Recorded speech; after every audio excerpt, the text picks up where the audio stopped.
பார்த்தீங்கன்னாக்கா என்னன்னு சொல்லிட்டு லெசன் வந்துட்டு சாப்டர் வந்துட்டு எத்தனை 19 சரியா. Unit 6 business finance sources of என்னது பிஸ்னஸ் ஃபினான்ஸு சரியா.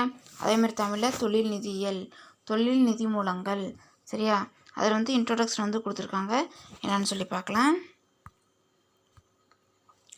இன்ட்ரோடக்ஷனில் பார்த்தீங்கன்னா the previous chapter highlighted the important of insurance சரியா. The present chapter enlightens the student on the concept of business finance, need for the business finance, source of funds and the important of saving and personal investment avenue are briefly discussed on this chapter சரி. அதேமாதிரி பார்த்தீங்கன்னாக்கா need for business finance source of fund and the important saving and personal investment have been briefly discussed in this chapter. சென்ற பாடத்தில் காப்பீட்டின் பொருள் மற்றும் முக்கியத்துவம் குறித்து கற்றிருந்த பின் இந்த பாடத்தில் தொழில் நிதியியல் குறித்து விளக்கமாக அறிந்து கொள்ளலாம். என் லாஸ்ட் லெசனில் என்னது ப்ரீவியஸ் சாப்டரில் என்ன பண்ணியிருப்போம், இன்சூரன்ஸ்னால் என்ன, அதை டைப்ஸ் என்ன பெனிஃபிட்டுங்கிறத நம்ம வந்து தெரிஞ்சிருப்போம் சரியா. இதில் வந்துட்டு பிஸ்னஸ் ஃபினான்ஸ் என்னங்கிறத என்ன பண்ணிக்கலாம், நம்ம வந்து தெரிஞ்சுக்கலாம். இதில் தொழில் நிதியின் தேவை, தொழில் நிதி திரட்டும் வழி, மூலங்கள், சேமிப்பின் முக்கியத்துவம் மற்றும் தனிநபர் முதலீட்டு வழிகள் ஆகியவை குறித்து விரிவாக அறிந்து கொள்வோம் சரியா. தொழில் நிதி திரட்டும் வழி, மூலங்கள், சேமிப்பின் முக்கியத்துவம் மற்றும் தனிநபர் முதலீடு சரியா. தொழிலோட நிதியின் வந்து தேவை வந்து ஃபண்ட் வந்து எவ்வளோ வந்து தேவையாக இருக்கும், இம்பார்ட்டன்ட் என்ன சரியா. நிதி திட்டம் வழிமூலங்கள் அதேமாதிரி பார்த்தீங்கன்னாக்கா இன்வெஸ்ட்மெண்ட் வந்து எப்படி வந்து கலெக்ட் வந்து பண்ணுறது. அதேமாதிரி நெக்ஸ்ட்டு பார்த்தீங்கன்னாக்கா திரட்டும் வழிமூலங்கள், சேமிப்பின் முக்கியத்துவம் சரியா. சேவிங்ஸோட இம்பார்ட்டன்ட் என்னங்கிறத என்ன பண்ணிக்கலாம், நம்ம வந்து தெரிஞ்சுக்கலாம். Finance is the life blood of any business. ஒவ்வொரு நிறுவனத்துக்கும் நிதி வந்து உடலில் ரத்த ஓட்டத்தம் போல் வந்து இருக்குது அப்படிங்கிறாங்க. No business enterprises can functions without finance. Business enterprises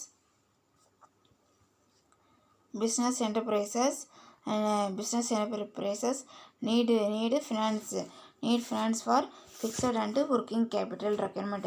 Fixed capital requirement include purchase of plant, machinery, furniture, fixtures, vehicle and so on, while working capital requirement include purchase of raw material, payment of seller and wages, incurring operating expenses like telephone bill, carriage inward and outward, electricity charges, premium, stationery, etc.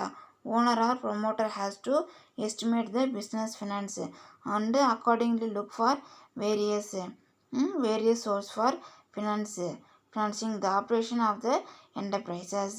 The term source of fund denote the various avenue of mobilization சரியா.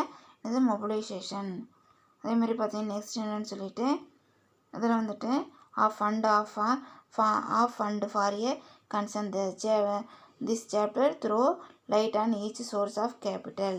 இதில் வந்து என்ன வந்து சொல்கிறாங்கன்னு சொல்லி பார்த்தீங்கன்னாக்கா உடலின் இரத்த ஓட்டத்தை போன்று நிறுவனங்களுக்கு நிதி என்பது இன்றியமையாததாக கருதப்படுகிறது சரியா. வந்து ரொம்ப வந்து இம்பார்ட்டன்ட் ஒன்றா வந்து என்ன பண்ணுறாங்க, அதை கருதுகிறாங்க. எந்த தொழில் நிறுவனம் நிதி இல்லாமல் செயல்பட இயலாது. எந்த ஒரு பிஸ்னஸ் கன்சர்ன் என்ன பண்ண முடியாதுன்னு சொல்லி பார்த்தீங்கன்னா ஃபினான்ஸ் இல்லாமல் என்ன பண்ண முடியாது, அவங்க வந்து ஆப்ரேட் வந்து பண்ண வந்து முடியாது. தொழில் நிறுவனங்களுக்கு 2 வகையான நிதி தேவைப்படுகிறது. அதேமாதிரி பிஸ்னஸ் கன்சர்னுக்கு என்ன தேவையாக இருக்குது, 2 டைப்பான என்ன வந்து தேவையாக இருக்குது, ஃபினான்ஸ் வந்து தேவையாக இருக்குது. ஒன்று என்னன்னு சொல்லி பார்த்தீங்கன்னாக்கா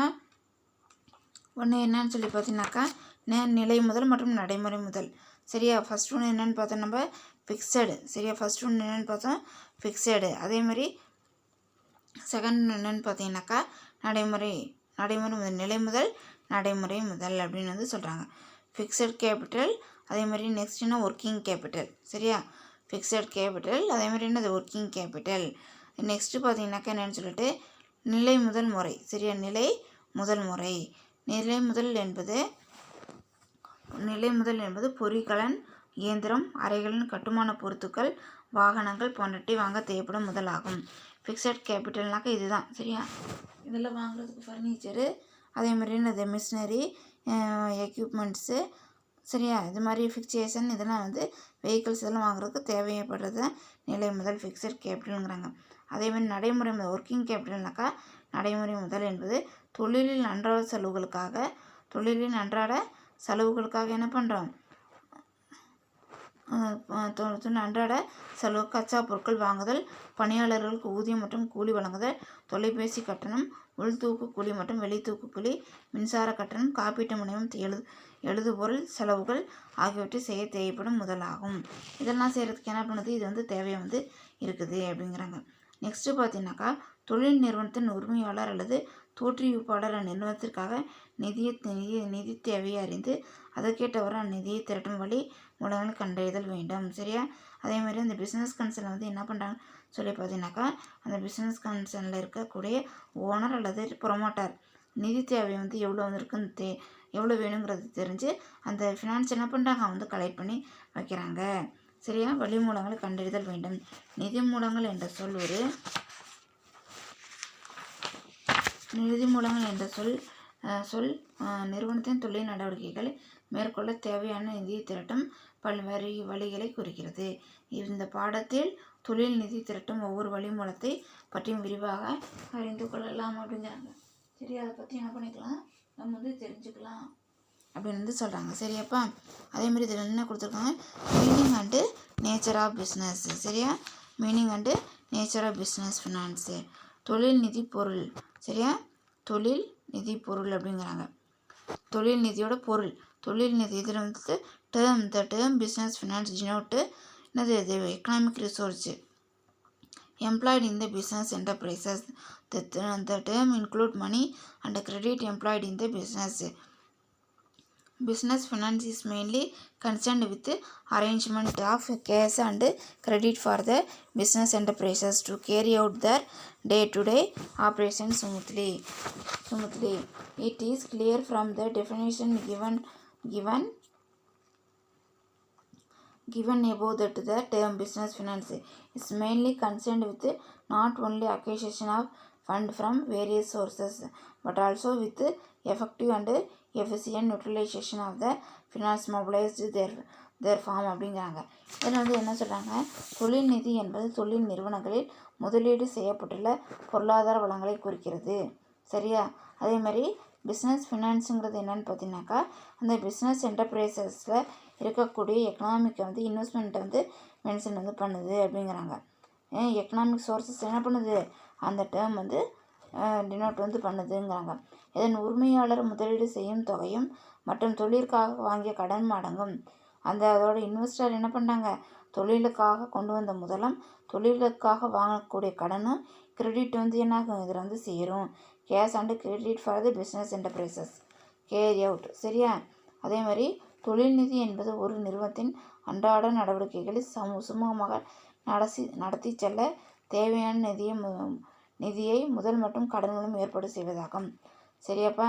அதேமாதிரி இது வந்து பிஸ்னஸ் அப்படி ஃபினான்ஸ்னு சொல்லி பார்த்தீங்கன்னாக்கா டெய்லி வந்து டே டு டே வந்து என்ன பண்ணுறோம், நம்ம வந்து ஆக்டிவிட்டி வந்து கொண்டுட்டு போயிட்டு கன்சர்னை வந்து ரன் பண்ணுறதுக்கு தேவையான ஃபினான்ஸ் வந்து என்ன பண்ணுறாங்க, அவங்க வந்து என்ன பண்ணுறாங்கன்னு சொல்லி பார்த்தீங்கன்னாக்கா கலெக்ட் பண்ணி வைக்கிறது இதை வந்து சொல்கிறாங்க. அதேமாதிரி கிளியர் டெஃபினேஷன் வந்து என்ன பண்ணுறாங்க, என்ன சொல்கிறாங்கன்னு சொல்லி பார்த்தீங்கன்னாக்கா effective and efficient utilisation of the finance mobilise their form.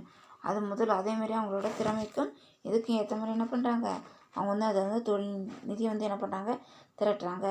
சரியா? அதேமாதிரி கிளியராக வந்து சொல்லணுன்னாக்கா நிதியல் என்பது நிதியை திரட்டுவது மட்டுமல்லாது திரட்ட நிதியை பயனுள்ள வகையில் திறமையாகவும் சிறப்பாகவும் பயன்படுத்தி குறிக்கும் என்பதை தெளிவாக என்ன பண்ணுது, கூறுது அப்படிங்கிறாங்க. ஓகேவா? அதேமாதிரி டெஃபினேஷன் பார்த்தீங்கன்னாக்கா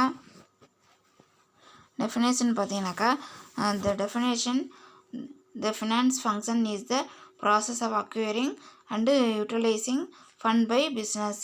சரி, அதை வந்து யார் வந்து சொல்கிற, ஆர்சி ஆஸ்போன். சரி, ஆஸ்போன்கிறவங்க அதை வந்து சொல்லியிருக்காங்க. தொழில் நிதியலுக்கு ஆர்சி ஆஸ்போன் கீழ்கண்டவாறு வரைவிலக்கணம் தருகிறார். நிதியியல் செயல்பாடு என்பது ஒரு வணிக நிறுவனம் நிதியினை திரட்டி அதை முறையாக பயன்படுத்துவதற்கான செயலினை குறிப்பதாகும். சரியா? நிதியியல் செயல்பாடு என்பது ஒரு வணிக நிறுவனத்தினர் நிதியினை வந்து ஃபினான்சியல் வந்து என்ன பண்ணாங்க, கலெக்ட் பண்ணி அதை முறையாக வந்து பயன்படுத்தும் செயலின ப்ராசஸ் வந்து என்ன பண்ணுது, அதை வந்து சொல்லுது அப்படிங்கிறாங்க.